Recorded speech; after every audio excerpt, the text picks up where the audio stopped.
Donc, chers frères et sœurs, donc nous avons vu que ils ont commencé déjà par le nombre de 120 disciples environ dans la chambre haute. Et c'était la fête des prémices, la fête de la Pentecôte, la fête de la moisson. On devait moissonner, mais on ne pouvait pas moissonner sans le Saint-Esprit. Frère, des gens qui moissonnent sans le Saint-Esprit, il y a un problème. Comment vous voulez évangéliser les gens sans le Saint-Esprit? Voilà pourquoi aujourd'hui les églises sont malades. Et vous dites aux gens aujourd'hui dans les églises de ne pas chercher le Saint-Esprit, de chercher la sanctification, de chercher comment de s'accrocher au Seigneur. C'est beau. Mais frère, les gens ont besoin d'expérimenter la puissance de Dieu. Voilà pourquoi aujourd'hui ils se tournent vers les faux prophètes. Mais c'est la vérité. Je suis malade. Depuis ma délivrance ne vient pas.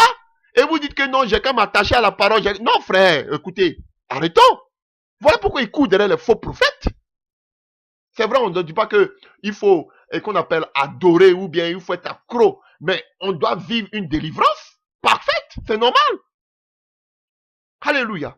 Et l'église a commencé la moisson, la grande moisson, les prémices, la fête des prémices a commencé avec d'abord la descente du Saint-Esprit. Dieu dit maintenant vous êtes prêts pour aller moissonner. Tant qu'il n'y avait pas le Saint-Esprit, il ne pouvait pas moissonner. Mais comment vous voulez moissonner sans le Saint-Esprit? Alléluia. Voilà pourquoi vos soi-disant églises sont mortes. Parce que vous moissonnez sans le Saint-Esprit. C'est bon. Regardez, les apôtres ne pouvaient pas moissonner tant que le Saint-Esprit n'était pas arrivé. Ils étaient en haut. Alléluia. Même pour choisir le 12e apôtre, à la place même de qu'on appelle de Judas, ils étaient obligés de faire le tirage au sort. Voilà. Le Saint-Esprit n'était pas encore descendu. Jésus avait seulement soufflé. Si pour la mission, allez-y. Mais le Saint-Esprit n'était pas encore descendu en eux. Et sur eux aussi. Alléluia. Mais comment vous voulez aller moissonner si vous n'avez pas le Saint-Esprit? Alléluia. Voilà pourquoi vos églises sont mortes, vos églises sont fades. Parce qu'on veut que les apôtres ne puissent moissonner. Parce que la Pentecôte veut dire moisson, les prémices. Alléluia. Il fallait que d'abord ils aient le Saint-Esprit. Alléluia. Et maintenant, lorsqu'ils avaient le Saint-Esprit, waouh, ils pouvaient moissonner. À un seul jour, regardez ce qui s'est passé. Pourtant, tout ce temps-là, ils étaient là, dedans, assis, pareil comme Jésus. Jésus n'avait pas encore reçu le Saint-Esprit. Il était là, il voyait les démons qui possédaient les gens. Il voyait les malades, il les dépassait. Jusqu'à 30 ans, il était là. Alléluia. Mais c'est quand le Saint-Esprit est descendu sur lui qu'il a commencé à moissonner. Mais vous ne pouvez pas moissonner sans le Saint-Esprit. Ce n'est pas possible. Voilà pourquoi vous faites des organisations, vous faites des séminaires, des séances d'évangélisation. Mais sans le Saint-Esprit, les gens viennent et vous les endoctrinez, vous les mettez encore dans vos cages, vous les mettez encore en prison. Vous les amenez, vous dites que vous les libérez du monde, mais vous venez encore les mettre en prison dans votre dénomination. Et les gens sont là, ils sont sans vie. Voilà. On va leur dire, ne cherchez pas la puissance de Dieu. Oh bon, les passages préférés. À mon nom où tu as chassé les démons, mais je ne te connais pas. C'est ça ce monde attend. Frère, sans le Saint-Esprit, les disciples ne pouvaient pas moissonner. Ils étaient dans la chambre haute, ils attendaient. Et Jésus, sinon s'il n'y avait pas besoin du Saint-Esprit, Jésus allait dire, vous avez entendu de moi, allez-y dans le monde entier. Jésus dit non, attendez d'abord le Saint-Esprit. Mais vous voulez changer le message. Non, on n'a pas besoin du Saint-Esprit pour aller annoncer l'évangile. Voilà pourquoi vos évangélisations sont mortes. Voilà. On ne parle pas de témoigner par notre vie, par ceci. Ça, c'est foyer. On parle d'aller gagner les âmes jusqu'aux extrémités de la terre.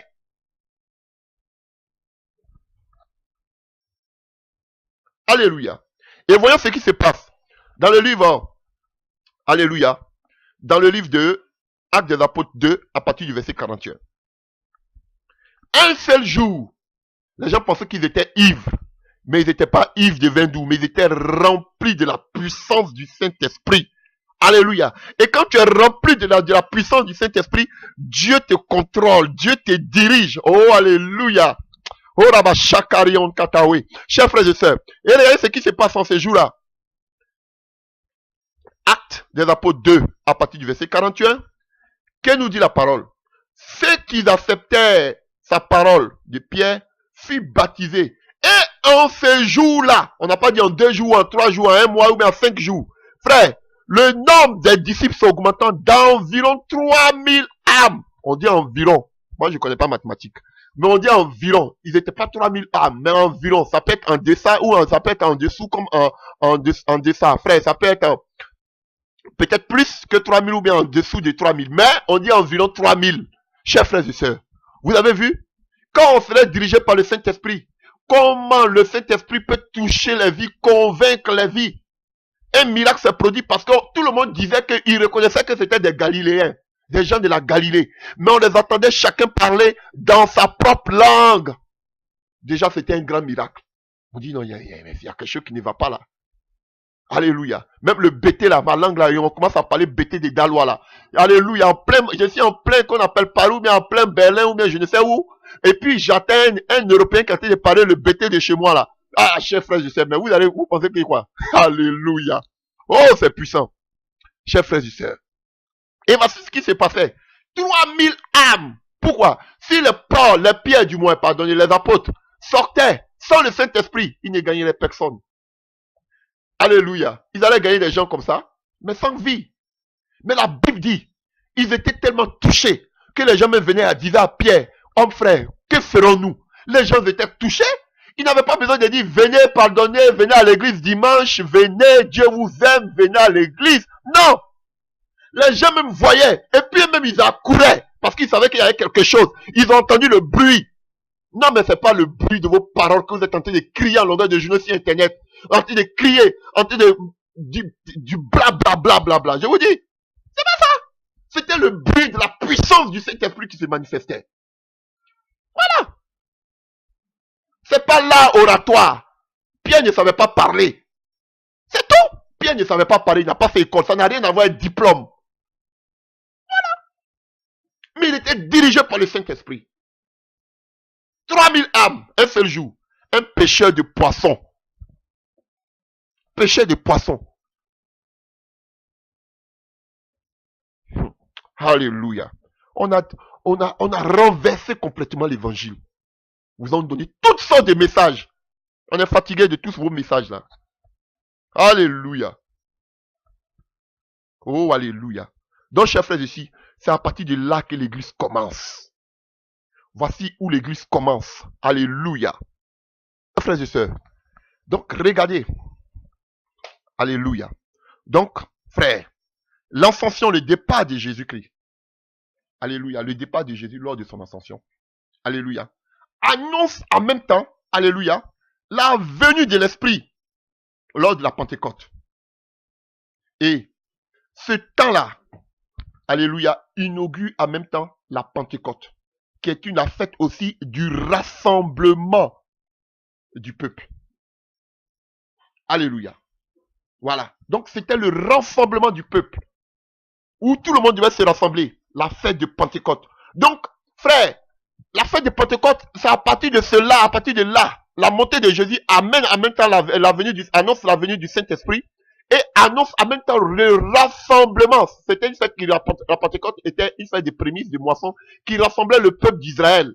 Et vous voyez, on dit qu'ils étaient venus adorer. Donc, chers frères et sœurs, c'est une fête de rassemblement où nous devons rassembler, alléluia, tous les brebis perdus.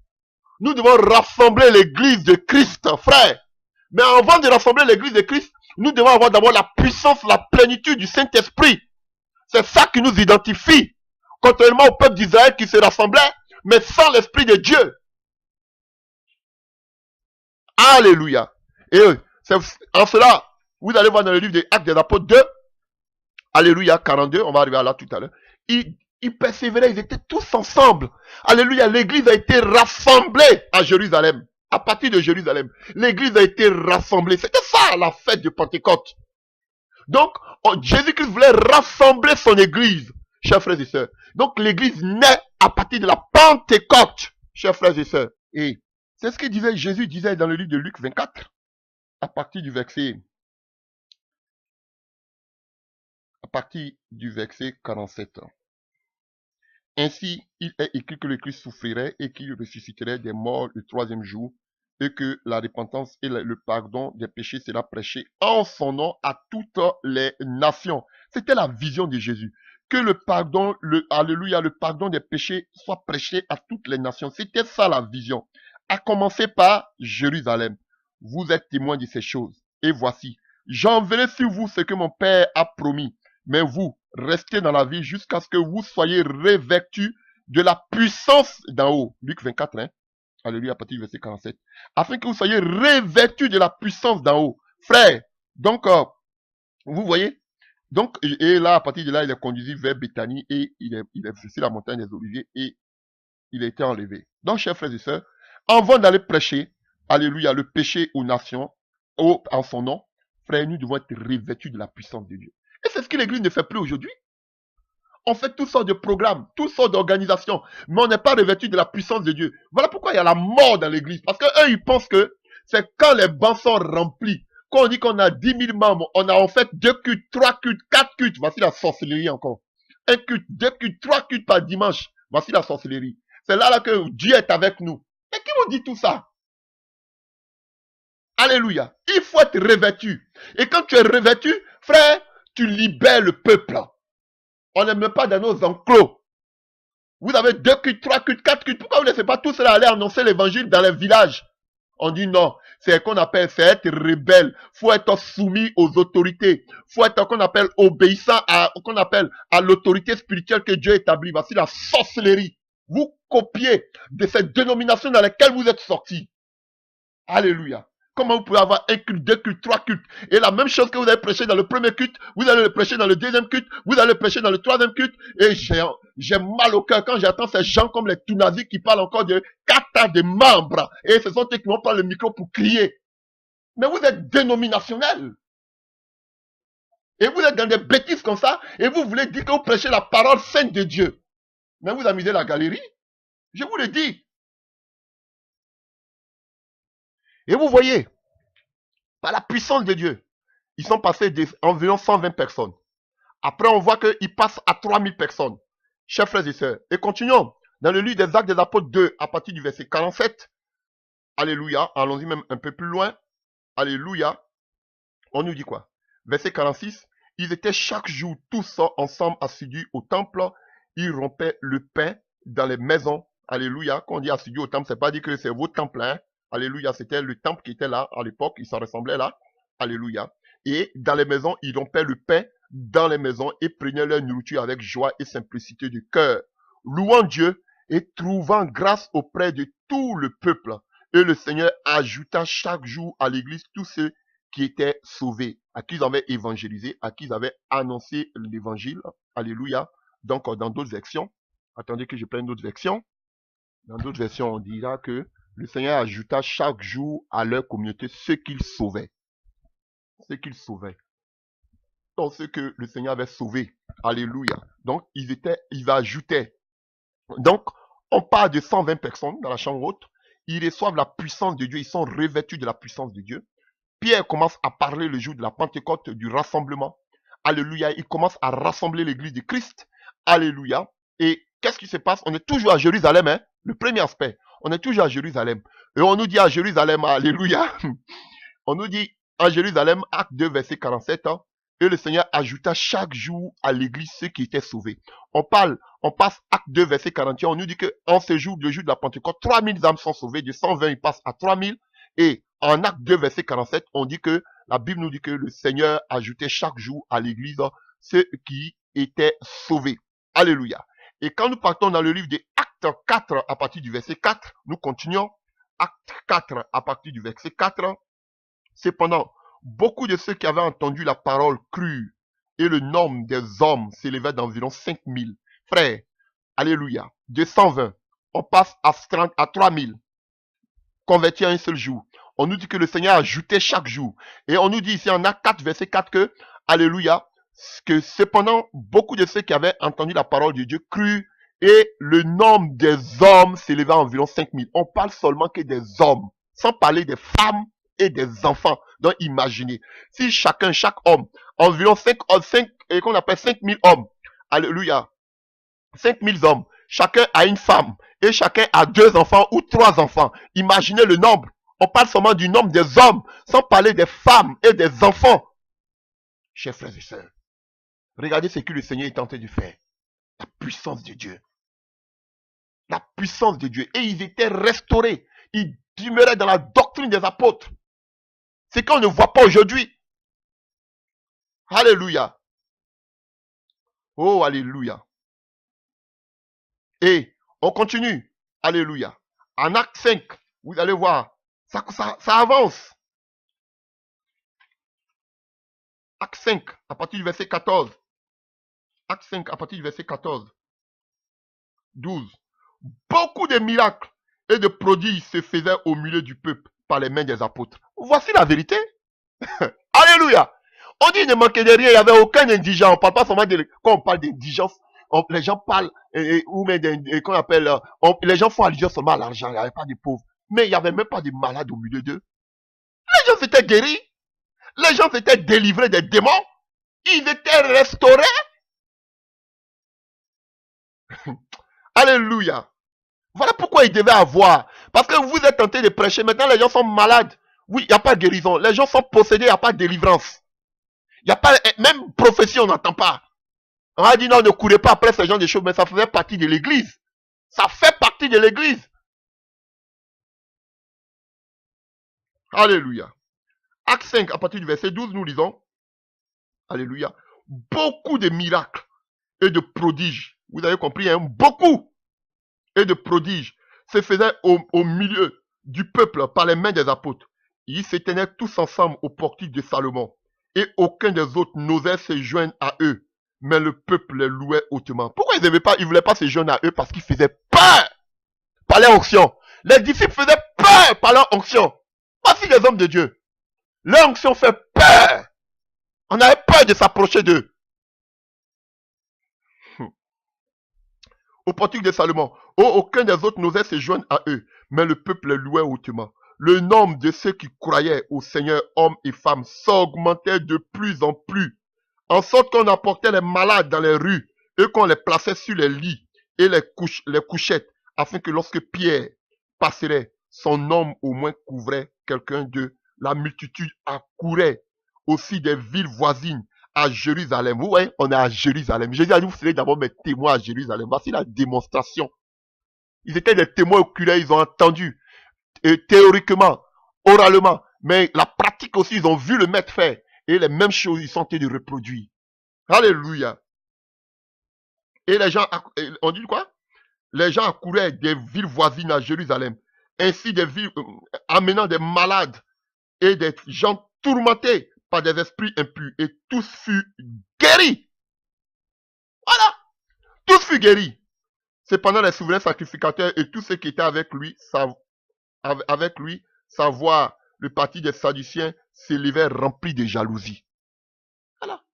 Frère, je peux jalouser des gens. On dit tu es jaloux parce que tu n'as pas des milliers de personnes. Allez, déjà, je vous dis que si je voulais avoir des milliers de personnes, j'allais avoir.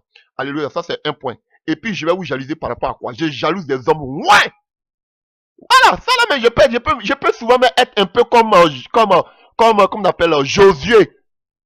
Parce qu'il a dit que Jésus a l'onction là aussi. Mais vous voulez que je jalouse des gens qui n'ont aucun brin d'onction? Parce que quoi? Vous avez des méga church remplis de personnes. Vous voulez que je vous jalouse? Non, je jalouse des gens qui ont l'onction comme les pierres. Voilà, c'est ce qu'est la vérité. Je dis, oh Seigneur, si je peux ressembler à cet homme. Il a l'onction, il craint Dieu, la puissance de Dieu l'accompagne. Mais vous criez aucun brin d'onction. Vous voulez que vous, et puis vous dites qu'on vous jalouse. On vous jalouse en quoi? Que Dieu ait pitié de nous. Alléluia. Alléluia. Alléluia. Continuons encore. Oh, c'est merveilleux. Acte 6, à partir du verset 7. Vous voyez? La parole de Dieu se répandait de plus en plus. Le nombre des disciples augmentait beaucoup à Jérusalem. Et une grande foule de sacrificateurs obéissait à la loi. Étienne plein de foi, homme plein de foi et de puissance, faisait des prodiges et des grands miracles parmi le peuple. Voilà, voici des hommes que moi je jalouse. Les Étienne là. Ah, voici des serviteurs de Dieu. Ah, chers frères et sœurs. Ça, ce sont des gens que je jalouse parce que je vais avoir leur onction. Mais vous n'avez pas onction. Vous dites qu'on vous jalouse. Voyons même comment on voit déjà Actes des Apôtres 6 à partir du verset 1. On dit du quoi? En ce temps-là, le nombre des disciples augmentant, les hellénicites murmuraient contre les Hébreux, parce que les veuves étaient négligées dans la distribution qui se faisait chaque jour. Vous voyez encore. De jour en jour, l'église s'augmentait. Ils n'avaient pas besoin de crier, venez chez nous, on va prier, faire toutes les tintamas sur l'internet pour que les gens viennent prier qu'on appelle dans les lieux de prière, dans les églises. Non! Mais les gens, ça augmentait à cause de quoi? La puissance de Dieu qui était là. Voilà pourquoi aujourd'hui tout le monde va toucher aux œuvres occultes. Si Dieu ne vous a pas appelé, asseyez-vous, allez-y travailler. Ça, c'est la vérité. Voilà pourquoi ils courent derrière les faux prophètes. Et puis on a dit de crier les faux prophètes, les faux prophètes. Nous-mêmes, vous qui dites que vous êtes dans la vérité, maintenant, où sont les signes qui vous accompagnent? On ne voit pas. Alléluia. Donc, ça, c'est ce qui concerne Jérusalem. Vous avez vu, la première des choses, selon Acte 1, à partir du verset 8, il devait d'abord recevoir la puissance de Dieu. On a vu en Luc 24. Il doit être, il devait être rempli de la puissance de Dieu. Alléluia. Et maintenant, on nous dit quoi ici? Et après cela, il devait être témoin de Jésus-Christ de Nazareth à Jérusalem. Et c'est ce qu'on ne fait que voir. On a vu comment ils étaient, comment à Jérusalem, la main de Dieu s'est manifestée, les miracles et les prodiges qui s'opéraient. Et on a vu que les gens ont commencé, le nombre croissait, s'augmentait de jour en jour. Donc, Jésus a déjà fini avec deux prophéties qui se sont déjà accomplies. La puissance de Dieu, alléluia, Jérusalem. Et on continue la prophétie. Maintenant, on arrive où? Il a dit aussi que vous serez en Judée. C'est tout ça, on dit que les gens accouraient de partout. Donc, tout ça aussi, c'est la Judée. Alléluia. Et il dit aussi en Samarie. Sachez que Israël était subdivisé en deux. Il y avait le royaume de Juda avec pour capitale Jérusalem. Et au nord, alléluia, on avait Samarie pour capitale Samarie. Et bien en haut, on avait les autres provinces telles que, alléluia, la Galilée et qu'on appelle et qu'on sort. Voilà. Donc, chers frères et sœurs, nous continuons. Donc, à partir de là, nous allons voir que, chers frères et sœurs, l'église va passer à autre chose. Beaucoup de nouvelles églises vont être implantées à moins de 40 ans. Alléluia. On va voir que des régions païennes vont embrasser maintenant qu'on appelle la parole de Dieu. À commencer déjà par Samarie, par exemple à Samarie. Et de là, à partir des Actes 6, 7, tout ça, nous tombons directement, alléluia, dans le livre des Actes 8, Actes des Apôtres 8. Alléluia.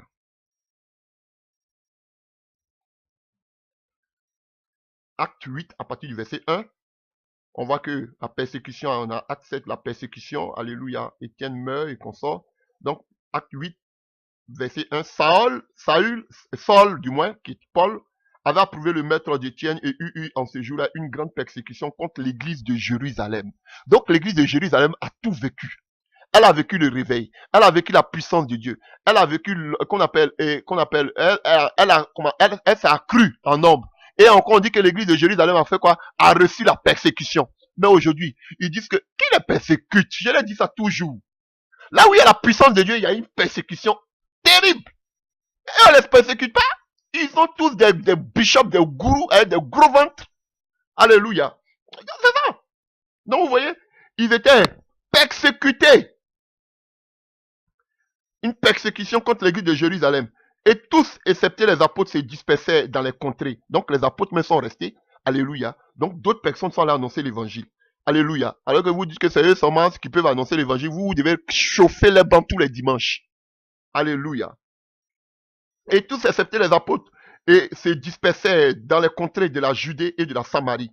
Des hommes, vous avez vu? Ah! Alléluia. Jésus, tu es puissant. Alléluia. Vous serez mes témoins à Jérusalem, dans la Judée, à Samarie, jusqu'aux extrémités de la terre. Donc ici maintenant on parle de quoi? De Judée et de Samarie. Accomplissement. Alléluia. Vous voyez, on a fini à Jérusalem, la parole s'accomplit. Et maintenant c'est quoi ici? On dit c'est dispersé dans les contrées de la Judée et de la Samarie. C'est que Jésus avait déjà prophétisé. Ils ont fini à Jérusalem. Maintenant c'est quoi? La Judée et puis quoi? Samarie. Je n'avais même pas vu ça. Alléluia. Voilà. Et des hommes pieux ensevelis Étienne. Et le peuple en grand bruit. Saul, de son côté, ravageait l'église, pénétrant dans les maisons, et il arrachait les hommes et femmes, et les faisait jeter en prison. Ceux-ci qui avaient été dispersés allaient et de lieu en lieu, annonçant la bonne nouvelle. Et on dit quoi? Philippe étant descendu d'une ville de Samarie. Ah, Acte 1, verset 8 s'accomplit. Vous allez recevoir la puissance. Vous serez mes témoins à Jérusalem, en Judée, en Samarie, jusqu'aux extrémités de la terre. Ils ont fini à Jérusalem. Ils ont reçu la puissance de Dieu. Ils ont fini à Jérusalem. On parle de Judée. Maintenant, ils ont fini à Judée. Maintenant, ils arrivent où? En Samarie. Oh. Alléluia. Oh, Jésus est puissant.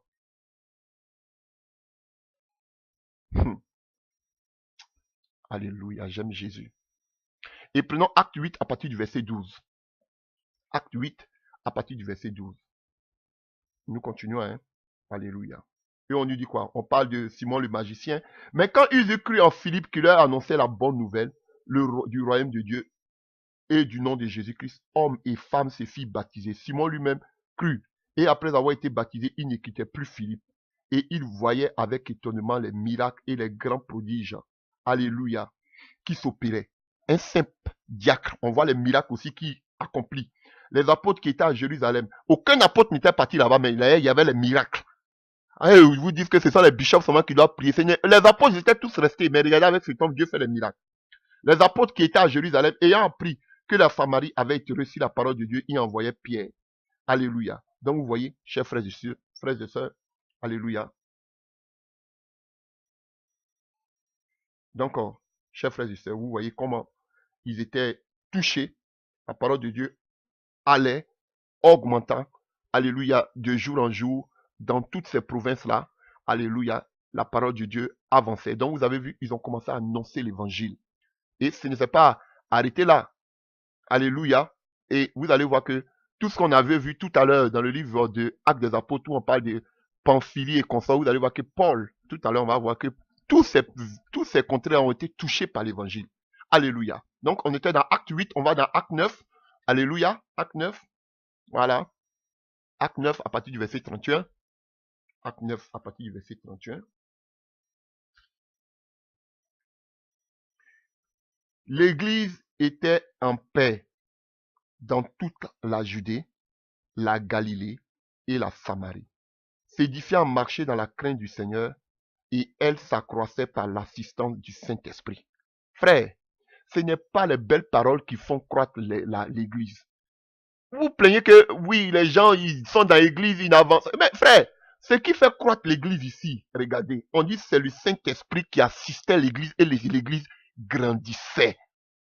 Vous n'avez pas besoin de crier péché, péché. Moi, je suis contre le péché, péché, péché, péché, péché. Mais il n'y a rien. Alléluia. Je vous dis, regardez Ananias et Saphira. Ils vivaient mal, le Saint-Esprit les a frappés. C'est tout. On crie, on crie, on crie. Quand il y a la puissance de Dieu là, lui-même, il règle les choses. Il frappe. Pourquoi toutes ces églises sont mortes, le péché à son paroxysme? C'est parce qu'il n'y a plus l'Esprit de Dieu. Vous parlez, ça rentre ici, ça sort, il dit, ah, tout ça, ce sont des verbiages. Ça parle, ça parle, ça parle. Alléluia. Voilà. Mais quand vous criez, mais quand il y a la puissance de Dieu, vous allez voir comment Dieu va les régler. Voilà. L'église ne peut pas croître sans l'assistance du Saint-Esprit. Il faut le Saint-Esprit qui va mettre tout en ordre. Alléluia. Donc vous voyez, on nous parle de l'église qui était en Judée. Donc, l'église était en paix dans toute la Judée, la Galilée et la Samarie. Vous voyez, Judée, comme je vous dis, ça c'est Juda. Galilée, ça c'était une province au-dessus de la Samarie. Alléluia. Et Capernaum était de l'autre côté. Donc vous voyez, chers frères et sœurs, donc toute, alléluia, l'église. Donc ça veut dire qu'ils ont touché la Judée. Ils ont touché qu'on appelle la Galilée, puisque eux-mêmes viennent de Galilée. Ils ont touché la Samarie. Chers frères et sœurs, on nous dit que toute l'église était en paix. Donc, qu'est-ce qu'ils font maintenant? Alléluia. Ils vont se tourner maintenant vers le monde. Alléluia. En Samarie et jusqu'au restant de qu'on appelle les fonds, qu'on appelle jusqu'aux extrémités de la terre. Maintenant, ils vont aller maintenant vers les extrémités de la terre. Alléluia. Et nous continuons dans le livre des Actes des Apôtres 9. Et nous continuons en Acte 9 à partir du verset 32. Voilà, on a lu tout à l'heure, dans toute la Judée, la Galilée et la Samarie, l'église jouissait alors de la paix. Elle grandissait dans la foi, vivait dans l'obéissance au Seigneur et s'accroissait en nombre grâce au soutien du Saint-Esprit. Pierre, qui parcourait tout le pays, passa aussi chez eux, qui à Lydda appartient à Dieu. Il y trouva un homme du nom d'Aîné qui n'avait pas quitté son lit depuis 8 ans parce qu'il était paralysé. Aîné lui dit, Pierre, Jésus-Christ te guérit, lève-toi et fais ton lit. Il se leva aussitôt. Tous ceux qui habitaient le village de Lydda et de la plaine de Saron le virent et se convertirent au Seigneur. Alléluia. À Jaffa vivait une femme disciple du Seigneur nommée Tabitha, en grec Dorcas. Elle faisait beaucoup de bien autour d'elle et venait en aide aux pauvres.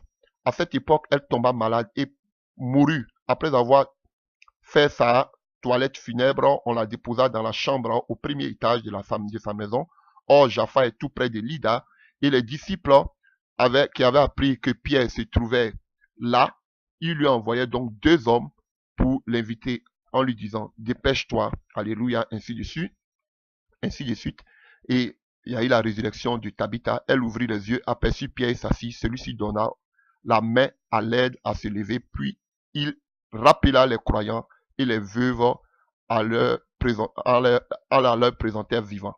La nouvelle eut vite fait le tour de la ville et beaucoup crurent au Seigneur. Pierre resta quelque temps encore à Jaffa et logea chez un tanneur nommé Simon. Alléluia. Vous comprenez? Et c'est là, et c'est chez ce Simon-là que, alléluia, que il fut, qu'on appelle, que Corneille a été amené. Alléluia. Vous voyez, ça fait rire parce que quand on parle de tanneur ici, c'est Simon, où Pierre était, c'était des gens qui avaient des contacts avec les cadavres d'animaux. Et ils étaient considérés comme impurs. Donc, leur métier était souvent méprisé. Alléluia. Donc, je trouve bizarre. Et quand Dieu donne encore une révélation qu'on appelle à Pierre par rapport à Corneille, il ne veut pas. Alléluia. Pourtant, il était chez un homme aussi. Et Dieu lui donne une vision aussi des animaux impurs. Alors que lui-même, chez le monsieur chez qui il se trouvait, alléluia, Simon le corailleur, alléluia, il était toujours en contact avec les cadavres. Mais il était chez cet homme, mais Dieu lui donne la vision, il n'en fait pas. Alléluia. Et vous voyez que Dieu lui donne la vision de qui? De un Romain qu'on appelle Corneille, qui était un officier. Vous voyez? Donc l'évangile maintenant a dépassé le stade maintenant d'Israël, de Judée, de Jérusalem, de Juda, alléluia, de Judée si vous voulez, de la Samarie, de la Galilée. Maintenant, l'évangile s'étendait maintenant vers, alléluia, vers en dehors maintenant qu'on appelle des frontières. Et on voit que il doit être confronté maintenant à Corneille qui est un Romain. Vous voyez, l'évangile continue, ça se poursuit. Et vous allez voir que maintenant, les paroles vont changer. On dit Dieu augmentait. Plus tard maintenant, on parle de l'église se multipliait. Chers frères et sœurs, vous comprenez, pour vous dire que le Saint-Esprit faisait un travail formidable. Alléluia. Alléluia. Prenons Actes des Apôtres, toujours nous continuons. Actes des Apôtres 11, à partir du verset 19. Actes des Apôtres 11, à partir du verset 19. Les disciples, alléluia, les disciples s'étaient dispersés lors de la persécution survenue après la mort d'Étienne. Ils allaient jusqu'à Phénicie, dans l'île de Chypre et à Antioche, mais ils n'annonçaient la parole qu'aux Juifs. Toutefois, quelques-uns d'entre eux, qui étaient originaires de Chypre et de Cyrène, se rendirent à Antioche et s'adressant aussi aux non-juifs en leur annonçant la bonne nouvelle. Donc la bonne nouvelle a été amenée aussi en Chypre, l'île de Chypre, en Phénicie, à Antioche. Et quand on parle d'Antioche, alléluia, c'était Antioche, on parle de la Syrie. Antioche était la capitale de la province romaine de Syrie. Alléluia. Et c'était la 3e ville la plus importante de l'Empire romain à l'époque, après Rome et Alexandrie. Chers frères et sœurs, donc Antioche était un lieu culturel, un lieu religieux. Donc on nous dit qu'on parle de la Syrie. Donc vous avez vu que maintenant, il partait maintenant vers les extrémités de la terre.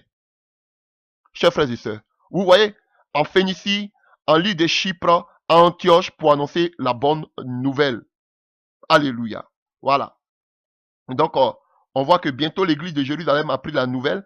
elle envoya Barnabas à Antioche. À son arrivée, il constata que la grâce de Dieu avait accompli et il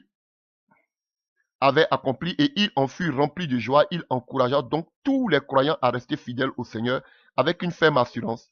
Barnabas était en effet un homme bienveillant, rempli de l'Esprit Saint et de foi. Et un grand nombre de personnes s'attachèrent au Seigneur. Alléluia.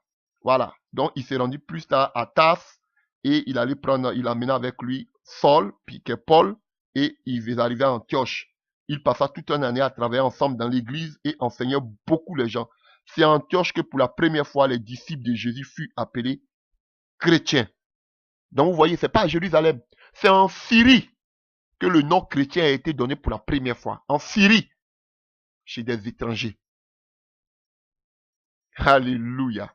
Alléluia. Et on nous dit que le nombre de disciples augmentait, comme nous venons de voir. Continuait d'augmenter, de se multiplier, des nouveaux chrétiens. Alléluia. Voilà. Donc maintenant, ça, on est dans les nations. Et quand on prend Acte 12, 24, on nous dit que là, cependant, la parole de Dieu se répanda de plus en plus et le nombre de disciples augmentait. Chers frères et sœurs. Donc, quand nous continuons, dans le livre de Actes des Apôtres 13, Actes des Apôtres 13, à partir du verset 48, et voyons en Acte 13, à partir du verset 13, on est du quoi? Paul et ses compagnons reprirent la mer de Paphos et arrivèrent en Pergé, en Pamphylie. Là, Jean-Marc les abandonna et retourna à Jérusalem. Quand ils y quittaient et Pergé, ils continuaient leur route jusqu'à Antioche en Pisidie. Il y avait deux sortes d'Antioche. Alléluia. Il y avait Antioche qui était, comme je vous dis, la troisième capitale en Syrie, et il y avait Antioche et Pisidie. Donc, ils sont entrés dans la synagogue, ils ont commencé à prêcher. Vous avez vu la Pamphylie et consorts, les Pergés, tout ce que on a vu dans le livre des Actes des Apôtres. Voici ces villes-là qu'aujourd'hui Paul commence à évangéliser, chers frères et sœurs. Voilà. Donc, on voit à partir du verset 44 des Actes des Apôtres 13, le sabbat suivant, presque toute la ville, à partir du verset 42, déjà, à leur sortie, on leur demanda de reparler du même sujet du sabbat suivant. Quand l'assemblée se fut dispersée, beaucoup de juifs et de païens convertis au judaïsme suivaient Paul et Barnabas. Ceux-ci s'entretenaient avec eux et les encourageaient à rester attachés à la grâce. Alléluia. Voilà. Donc vous voyez que la parole de Dieu, c'est ce qu'on appelle allait, grandissait. Alléluia. Voilà. Donc ils allaient de, qu'on appelle, ils s'augmentaient de jour en jour, chers frères et sœurs. Voilà. Donc c'est ce que je voudrais ajouter. Donc vous voyez, ils ne faisaient que s'augmenter. À partir du verset 48, quand les non-juifs les entendit parler ainsi, ils furent remplis de joie et ils s'est mis à louer Dieu pour la parole, et tous ceux qui étaient destinés à la vie éternelle crurent. La parole du Seigneur se répanda dans toute la contrée avoisinante, mais les Juifs excitaient les femmes dévotes de haute société qui s'étaient attachées au judaïsme ainsi qu'aux notables de la ville. Ils provoquaient ainsi une persécution contre Paul, Barnabas et les expulsaient de leur territoire. Alléluia. Alléluia. Ceux qui secouaient contre eux la poussière de leurs pieds allaient à Iconium. Vous avez vu, on parle d'Iconium ici encore, qui était mentionné là-bas. Les nouveaux disciples, cependant, étaient remplis de joie et de l'Esprit Saint. Voilà. Même les nouveaux disciples étaient remplis de la puissance de Dieu. C'est pas moi qui le dis. Alléluia. Voilà. À Iconium, Paul et Barnabas se rendirent aussi à la synagogue des Juifs et ils parlaient de telle sorte que beaucoup de Juifs et de non-Juifs deviennent croyants. Vous voyez? Donc, ça se multipliait. On parle d'Iconium ici. Alléluia. Alléluia. Donc, on est toujours en Syrie, hein. Alléluia. Parce qu'Iconium, c'était à 150 km qu'on appelle Antioche, de Pisidie. Voilà. Donc, et plus tard, on verra que même à Lystre, voilà, on dit qu'il y avait un homme qui était paralysé des pieds. Alléluia. Voilà. Donc, ils ont crié quand le monsieur s'est levé. Ils ont crié.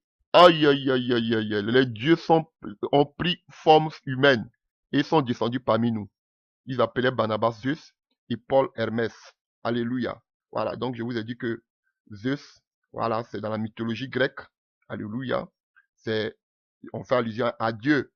Alléluia. Donc, on parlait de Paul et Quand vous allez voir les astres, Hermès, alléluia, c'était le messager des dieux. Donc, on voyait, on représente toujours Zeus avec une barbe et Hermès, alléluia, voilà, que la petite étoile, hein, elle est la plus petite des astres. Ah, on fait allusion à Mercure, alléluia. Et vous voyez, Hermès, c'est une société de distribution de colis, de courriers. Hermès, vous le voyez, c'est une société de distribution de colis. Donc, ça, vous avez dit, ce sont des... Hermès était le porte-parole qui amenait les nouvelles. Voilà. Donc, vous comprenez, c'est une distribution de courrier. Voilà. On appelle Hermès. Vous connaissez. Voilà. C'est grec. Grec antique. Alléluia. Donc, vous voyez, là encore, les gens ont commencé, ils voulaient même les adorer. Et là, il y a eu des conversions encore à l'Istre. Alléluia.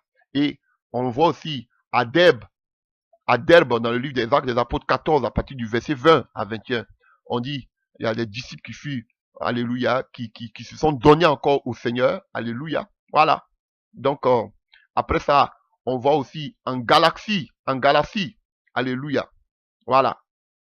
Et on a vu qu'il y avait le jour de la Pentecôte, il y avait des gens aussi de Galatie qui étaient là. Donc, vous voyez, toutes ces villes-là ont été touchées par l'évangile comme, alléluia, et qu'on appelle, comme le Seigneur l'avait déjà prophétisé, et tous ces gens qui sont venus, déjà les apôtres, déjà, alléluia, d'avance déjà parlaient la langue de tous ces hommes-là. Alléluia. Alléluia.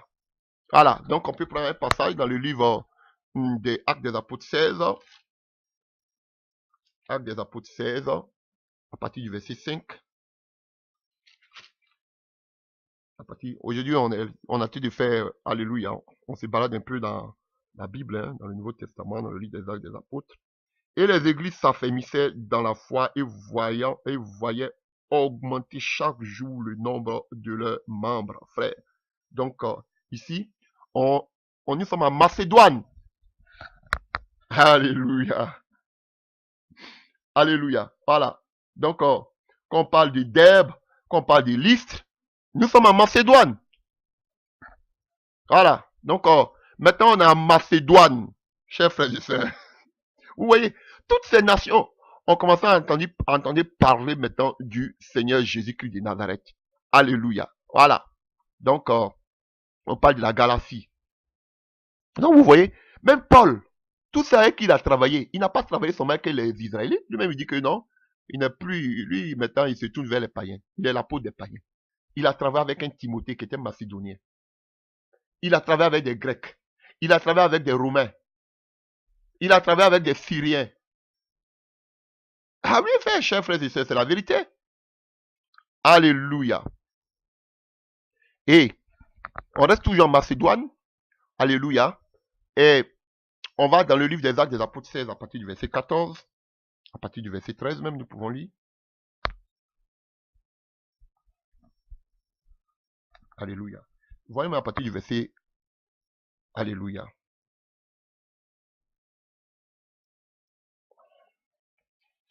Je voudrais vous faire comprendre quelque chose là. Donc, je voudrais aller un peu plus loin. Il traversait la galaxie, la phrygienne et galaxie phrygienne, par le Saint-Esprit, les avait empêchés d'annoncer la parole dans la province d'Asie. Parvenu près de la Mysie, ils se proposaient d'aller en Bithynie, mais là encore, l'Esprit de Jésus s'opposa à leur projet. Ils traversaient donc la Mysie et descendit au port de Troas. Là, Paul eut une vision et au cours de la nuit, un Macédonien se tenant devant lui et le suppliait, viens en Macédoine et secoue-nous.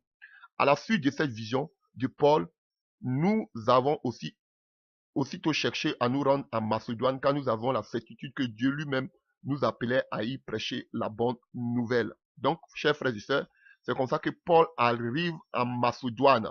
Nous sommes embarqués à Troas et nous avons mis directement le cap sur l'île de Samothrace le lendemain. Nous avons atteint Néapolis. De là, nous sommes allés jusqu'à la colonie romaine de Philippe, ville du premier district de Macédoine. Nous avons passé plusieurs jours dans cette ville. Donc, Philippe était une ville de Macédoine. Alléluia. Les Philippiens, c'était des Macédoniens. Donc, vous voyez, chers frères et sœurs, et qu'est-ce qui va se passer à Macédoine, chers frères et sœurs? Acte 16 à partir du verset 14. Alléluia. Acte 16 à partir du verset 14. Nous continuons.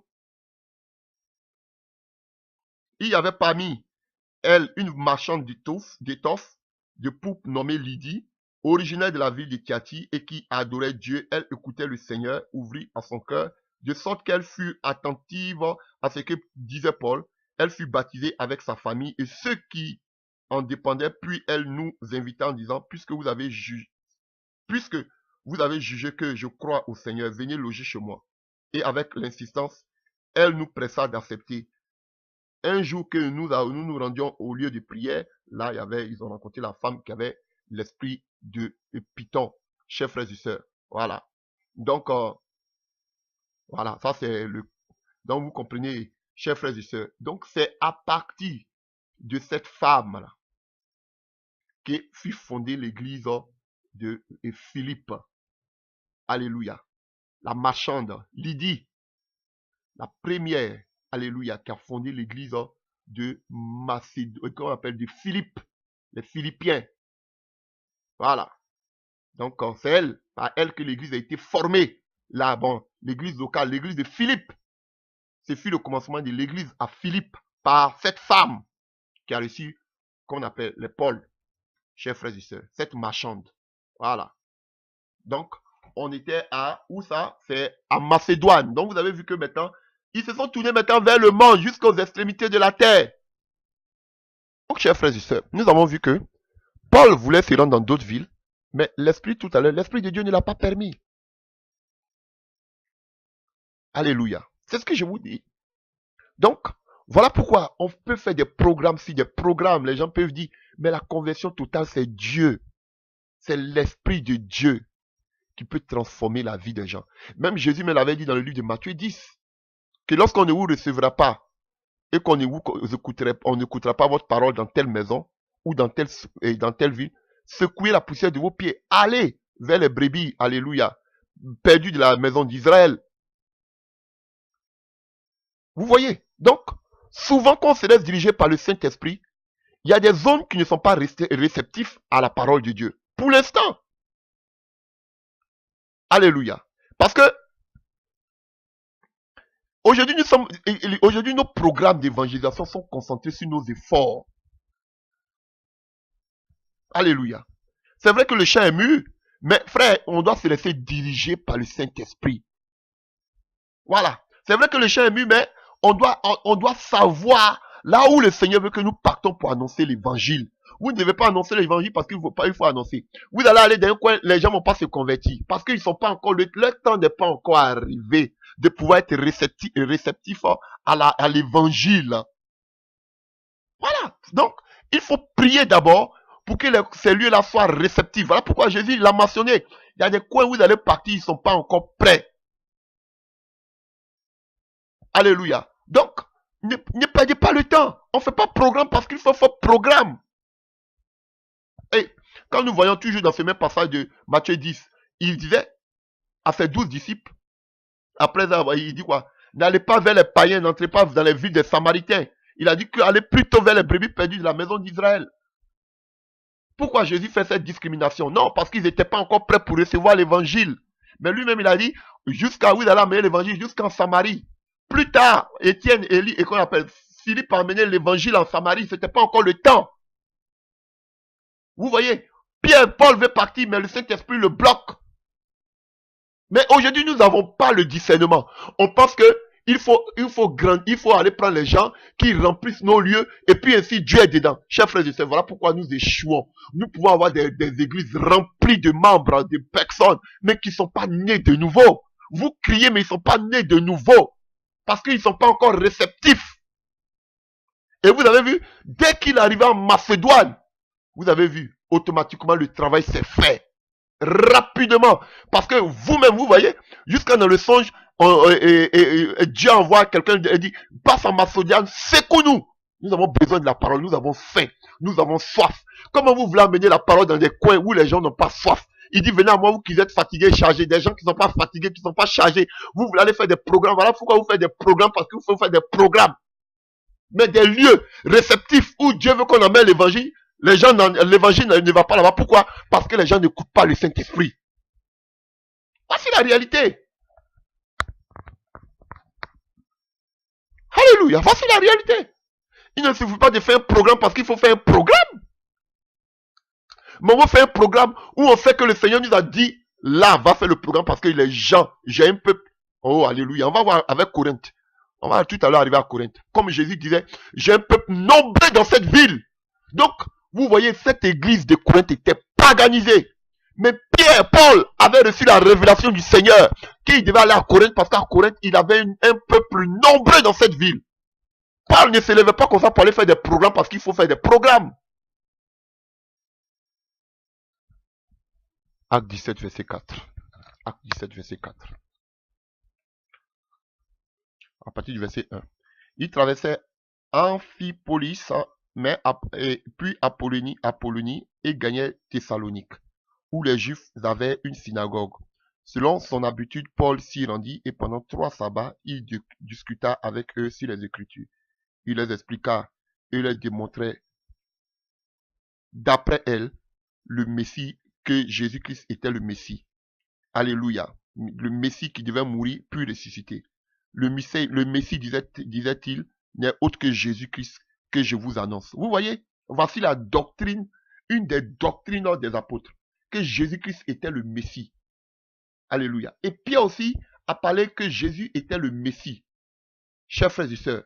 Donc, ça c'est une des doctrines de l'église apostolique. Jésus était le Messie, dans quelque sorte, le Machia, donc Jésus était Dieu.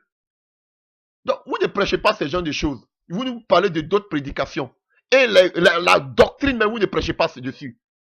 Vous nous endormez avec d'autres messages. Comment ton foyer va aller de l'avant, comment tu vas réussir dans tes affaires, comment tu vas faire ceci, comment tu vas faire cela. Mais la doctrine biblique, mais vous ne prêchez pas dessus. Vous amusez la galerie.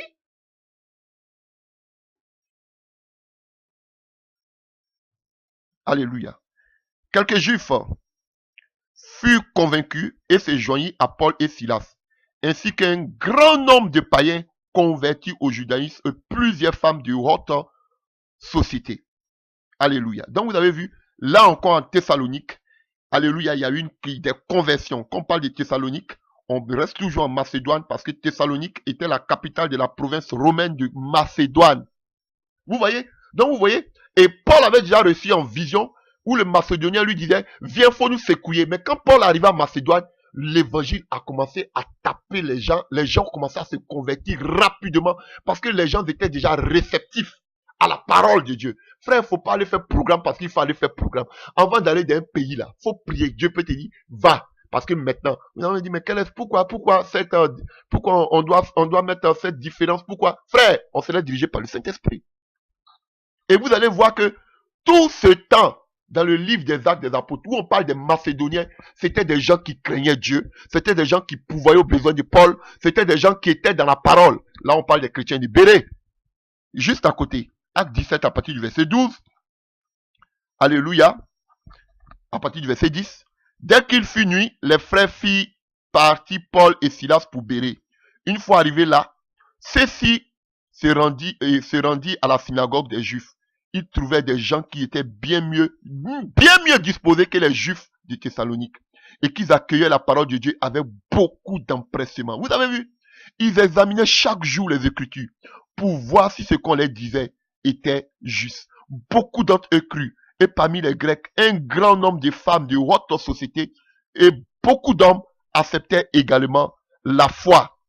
Alléluia. Est-ce que vous voyez maintenant? On sait que Bérée était à 80 km au sud-ouest de Thessalonique. Donc, c'était toujours où? En Macédoine. Donc, vous voyez, quand il reçoit la révélation pour lui dire, viens chez nous pour nous secouer. Frère, Paul ne partait pas parce qu'il voulait partir. Mais le Seigneur lui-même l'avait déjà mandaté là-bas. Et chers frères et sœurs, là, je vais vous choquer un peu. Et nous arrivons toujours dans le livre, des Actes des Apôtres 17.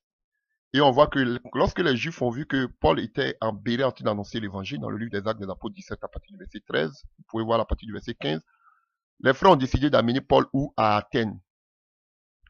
Alléluia. Donc, chers frères et sœurs, on arrive maintenant en Grèce. Et en ce moment, Athènes faisait partie de l'Empire romain. Alléluia. Et on sait qu'à l'époque de Paul, Athènes était, alléluia, une ville libre. Et elle disposait de ses propres institutions Et elle était respectée pour son glorieux passé. Alléluia. Est-ce que vous comprenez ce qu'on a dit avec et l'empereur qu'on appelle Alexandre le Grand. Alléluia. Donc, ils étaient beaucoup respectés. Et alléluia. Et c'était une ville qui était respectée pour son centre éducatif et culturel qui était vraiment important. Alléluia. Voilà. Pourquoi? Parce que dans cette ville, vous pouvez le lire tout à l'heure, vous pouvez le lire dans la Bible, c'est écrit. Alléluia. Il y avait des écoles théologiques, philosophiques. Alléluia. Voilà. L'école des épicuriens et l'école des stoïciens. Alléluia. Et chez les Grecs, quand Paul vient parler de la résurrection, alléluia, donc quand la résurrection en grec, qui veut dire, qui prend un nom féminin qu'on appelle anastasis, anastasia, comme vous le dites, anastasis, alléluia. Donc, les gens, quand Paul parlait qu'on appelle, quand Paul parlait de la résurrection, les gens faisaient allusion à Anastasis, qui était quoi? Une divinité, parce qu'ils adoraient les divinités, qui était une divinité féminine, qui était associée, eux ils pensaient que c'était une divinité féminine que Paul annonçait, c'est Jésus, qu'on appelle Anastasis. Vous comprenez? Donc, ils ne comprenaient pas bien, ils disent, mais c'est quelle divinité tu nous annonces encore?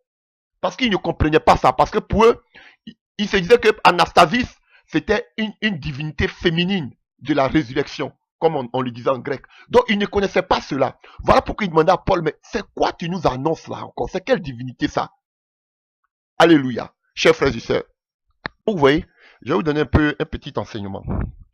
Et quelle était la pensée de ces théologiens, de ces philosophes, ou bien de ces écoles philosophiques, les épicuriens et les stoïciens?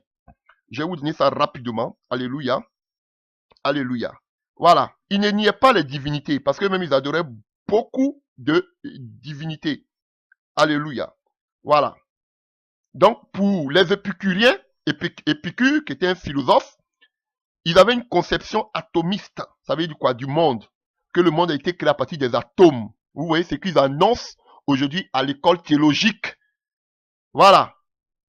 Qu'on appelle l'évolution. Voilà. La Terre a été créée, vous voyez, comme l'homme, hein, à partir des molécules, des particules. Vous voyez, on nous annonce ça en théologie. C'est un coup que je ne voulais même pas faire. Je ne faisais même pas, j'étais couché dans ma chambre. Alléluia. On nous annonce ça en théologie. Et ça vient de la philosophie et qu'on appelle épicurienne. Chers frères et sœurs, ils vous disent que le monde et tout ce qui renferme le monde, dont l'homme, ils ont été formés à partir de particules qui se recomposent au fil du temps pour se retransformer en diverses réalités. Du point de vue moral, les épicuriens préconisaient la jouissance modérée pour... Alléluia. Est-ce que vous comprenez? Donc, et pour eux, tout ce qui a été créé ici-bas, sur la terre, et tout ce qui renferme, les animaux, les êtres humains, nous tous, on a été créés des particules et qui se développent au fur et à mesure. Vous avez compris avec la théorie de Charles Darwin. Alléluia. Voilà. La théorie de l'évolution. Donc, l'homme est né d'abord singe. Alléluia. Et on a commencé à se développer. Ça vient des épicuriens. Et ils ont influencé l'humanité avec leur culture. La philosophie. Alléluia. Voilà. Donc, quand la Bible nous dit que, au verset 16 et acte 17, quand Paul a vu ça, il était scandalisé. Alléluia. Il bouillait en lui d'indignation de voir combien cette vie était remplie d'idoles. Et ces idoles aujourd'hui se retrouvent dans vos écoles théologiques. Ces idoles aujourd'hui se retrouvent dans vos églises. On te dit qu'il faut avoir un diplôme théologique qui vous enseigne la philosophie. Et, alléluia. Et pour les stoïciens, ils disaient quoi les stoïciens? Ils disaient que le monde est organisé et animé par un principe divin non personnel qu'on appelle le logos. Comme nous dit Jean 1, à partir du verset 1, au commencement était la parole. Donc pour eux, les stoïciens, pour eux, ils croyaient à un Dieu qui organisait tout, mais qu'on ne voit pas. Que personne ne peut voir. Comme vous voyez, il vous parle de Zeus, Alléluia, de Jupiter. Voilà. Donc pour eux, il y a un Dieu, il y a quelqu'un, un Dieu qui est là. Alléluia, un principe divin, mais qui est non personnel, qui n'a pas de corps, qu'on ne peut pas voir. Alléluia. Et c'est lui qui dirige toutes les choses qui sont dans le monde. C'est lui qui a créé toutes les choses qui sont dans le monde. Alléluia. Donc, il a la sagesse. Et les yeux ne peuvent pas voir ce qu'on appelle cette tête invisible. Voilà. Vous voyez, donc pour eux, c'est pas parce qu'ils croyaient en tant que tel en un Dieu, mais pour eux, Dieu n'existe pas. C'est du néant. Vous entendez ça toujours quand les gens disent Dieu c'est du néant. Ça vient des stoïciens. Voilà. Pour eux, Dieu c'est du néant. Donc pour eux, il faut affronter la mort avec fermeté, avec bravoure, avec sagesse. C'est ça. Alléluia. C'est normal. Donc pour eux, Dieu c'est du néant. Donc voici les philosophies. Aujourd'hui, qu'on vous enseigne à l'école, dans les écoles théologiques. Voilà. On t'a dit, tu as une fois vu Dieu. Ça vient des stoïciens. Et les épicuriens te disent que tout a été créé à partir de molécules, de particules. Voilà. Et les stoïciens te disent que Dieu c'est du néant. Dieu est que Dieu existe, c'est le néant. Voilà. Voici les deux grandes écoles philosophiques qui existaient à Athènes à l'époque de Paul. Et qui s'enseignent aujourd'hui jusqu'à dans nos écoles, jusqu'à dans la théologie. Et on sort là avec un diplôme, j'ai un bagage intellectuel, j'ai un bagage qu'on appelle philosophie, j'ai un bagage théologique. J'ai vu que, frère, vous êtes perdu. J'étais dedans. Perdu. Et j'étais scandalisé quand j'étais dans ces écoles théologiques comme Paul. Je disais, mais où je me suis retrouvé? Mais je bénis le Seigneur pour cette expérience. Je peux l'enseigner à beaucoup. Parce que j'ai presque que j'ai vécu là-bas. Alléluia. Donc, on voit que donc Paul a amené le message jusqu'à Athènes. Chers frères et sœurs. Il a amené le message jusqu'à Athènes. Alléluia. Donc, on voit que l'expansion de l'église a continué. Allez, continuer. Et prenons maintenant, après ça, maintenant, allons-y dans le livre des Actes des Apôtres 18. Actes des Apôtres 18, on a presque fini. Parce que moi aussi, je suis un peu fatigué. Alléluia. Actes des Apôtres 18.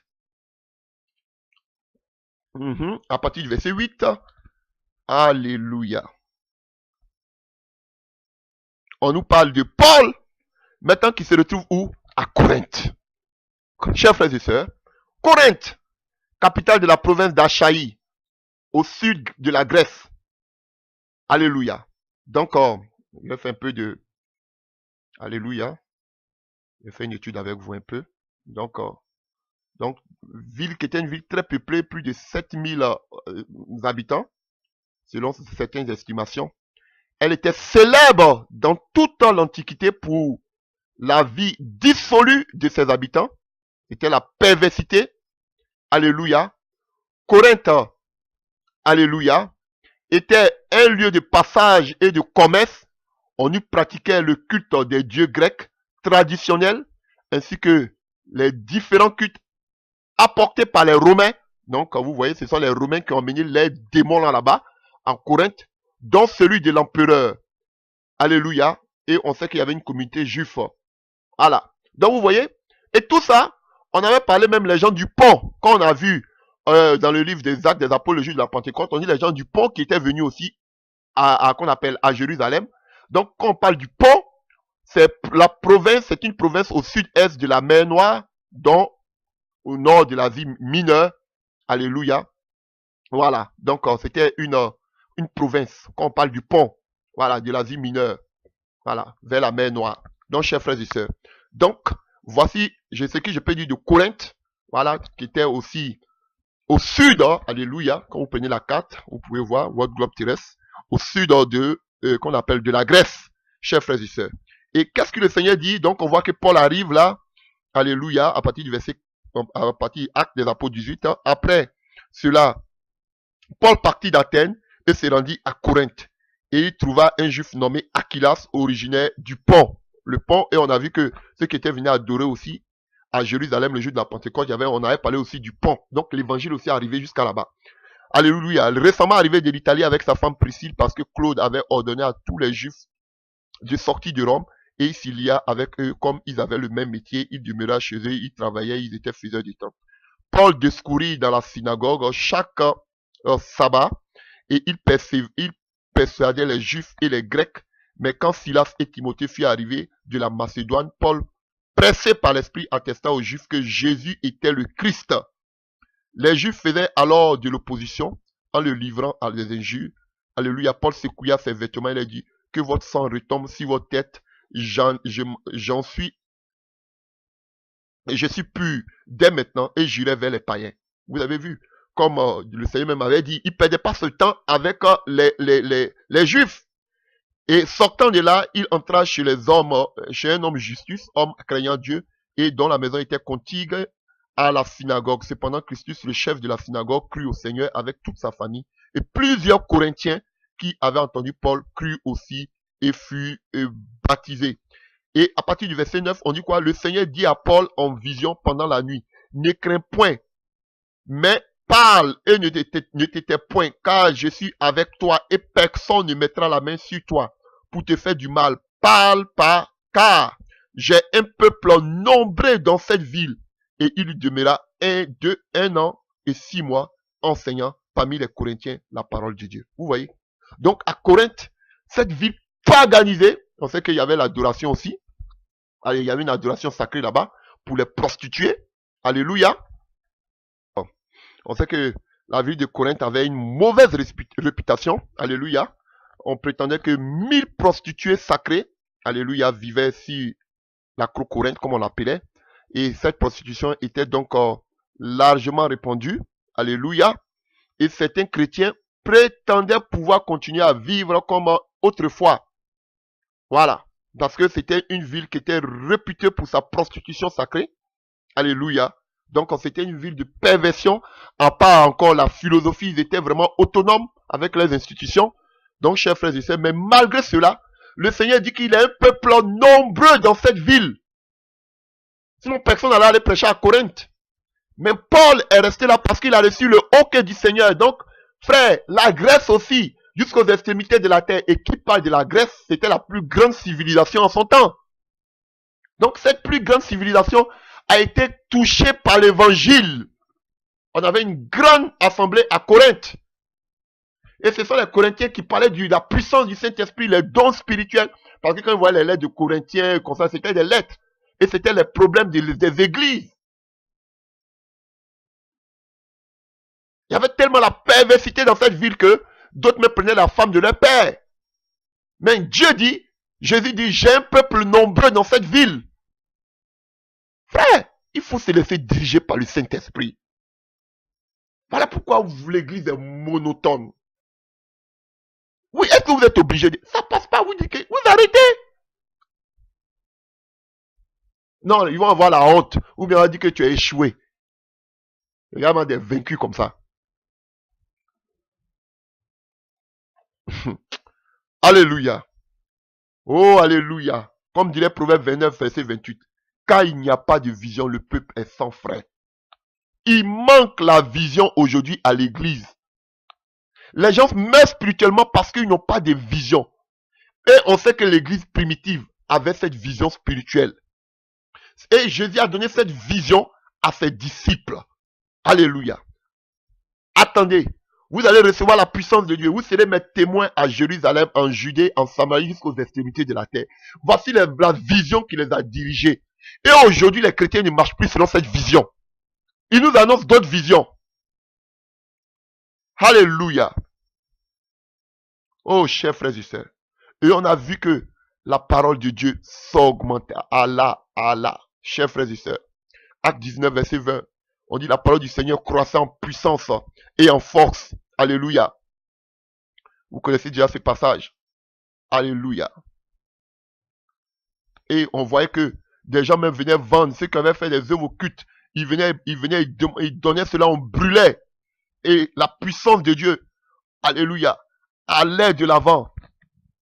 Vous voyez. Chers frères et sœurs.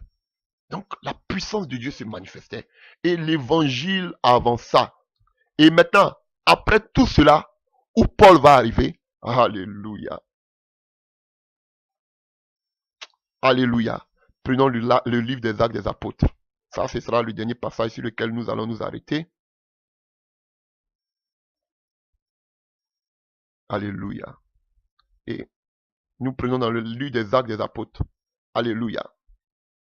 On va voir que Paul, après avoir parcouru toutes ces régions, il va arriver même à la capitale qui était quoi? Rome. Rome. Paul va arriver jusqu'à Rome. Le Seigneur lui avait dit dans une vision que je t'envoie jusqu'à Rome. Et on a vu que Paul continue l'expansion de l'évangile, de l'église. Bien qu'il était prisonnier à Rome, il a amené l'évangile à Rome, chers frères et sœurs. Oh, alléluia. Vous voyez que cette prophétie s'est accomplie à la lettre, comme le Seigneur l'avait donné.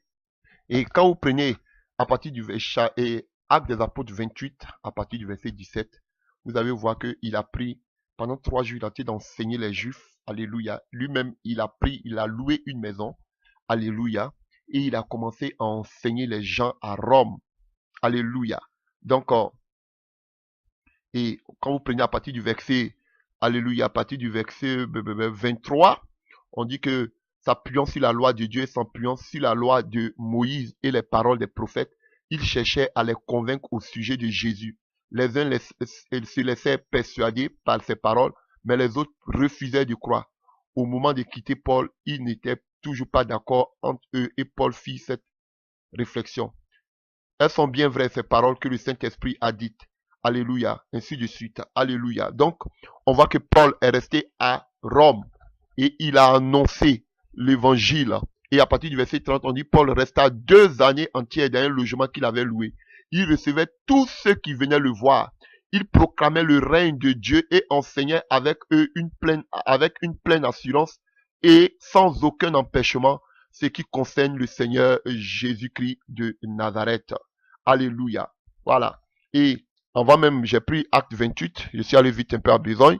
Quand vous prenez acte 21 à partir du verset 20, on nous dit que, alléluia, que, attendez, lisons ça rapidement, acte 28 à partir du verset 20.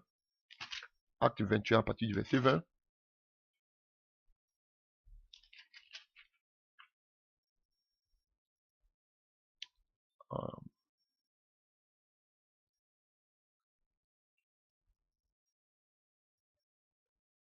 Voilà. Donc, on nous dit que Paul, acte des apôtres 20, Paul est retourné un peu à Jérusalem, après avoir accompli son ministère au milieu, parmi les païens.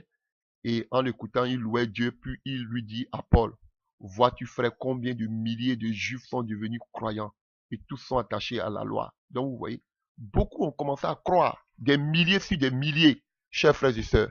Vous voyez, et Paul a mené ce message jusqu'à, alléluia, qu'on appelle à Rome. Voilà, c'est là que je vous ai fini.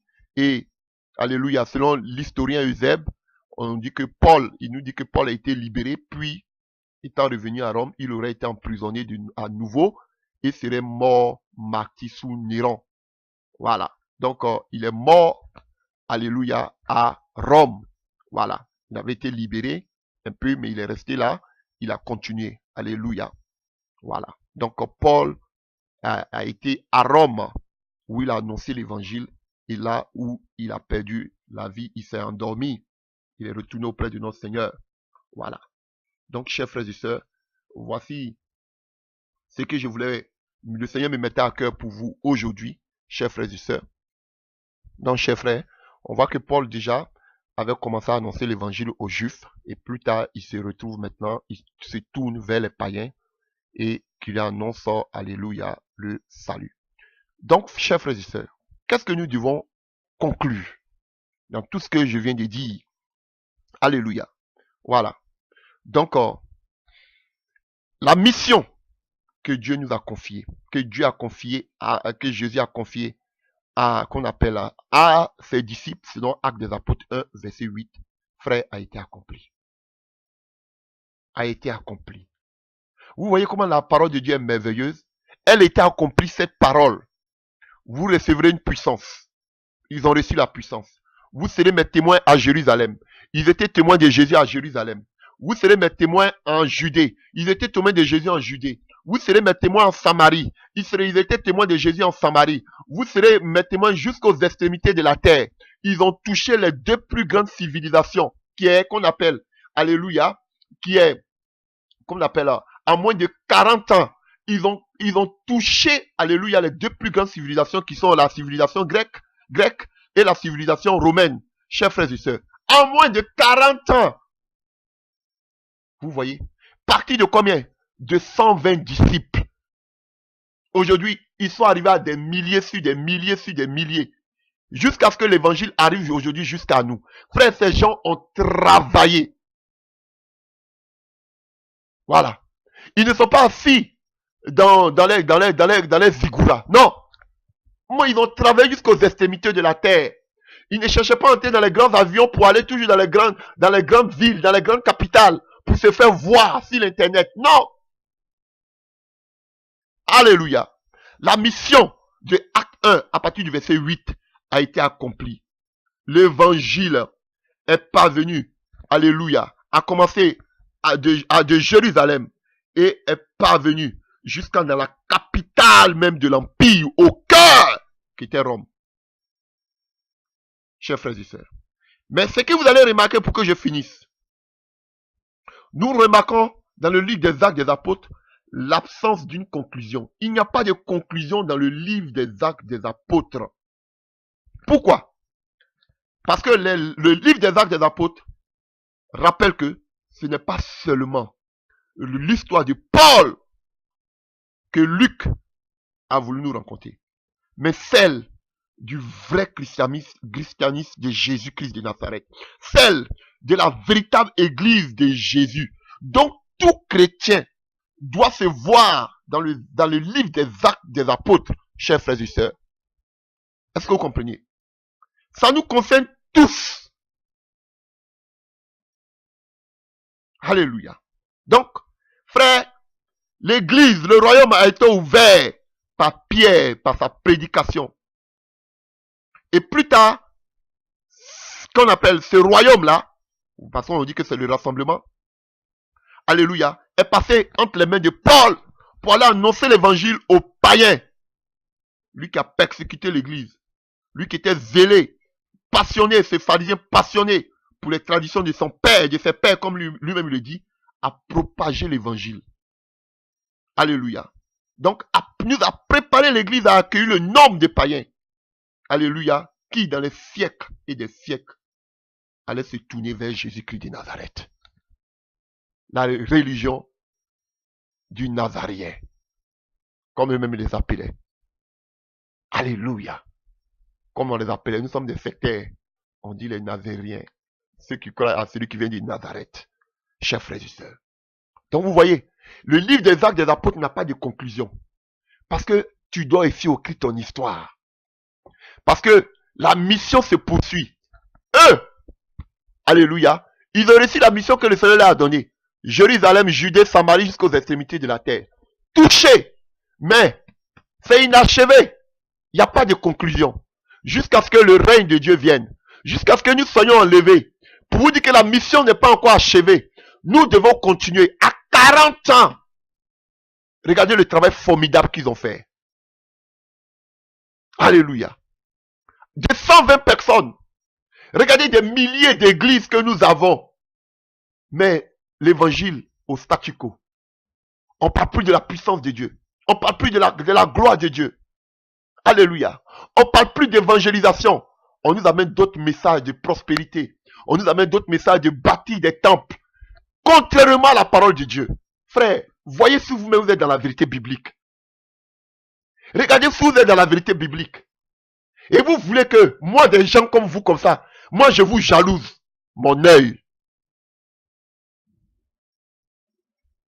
Ce sont ces gens comme les Paul que je peux envier. Ça fait des véritables serviteurs de Dieu authentiques. Alléluia. Voilà pourquoi je vous dis, avec vos grandes dénominations, répentez-vous. Revenez à l'authenticité de la parole. Le monde nous attend.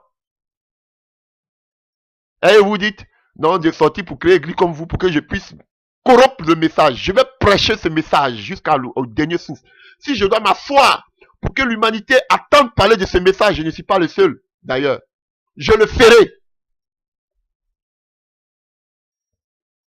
Alléluia. Chers frères et sœurs, voici la vision que Dieu a donnée à ses disciples et qui ont accompli cette mission.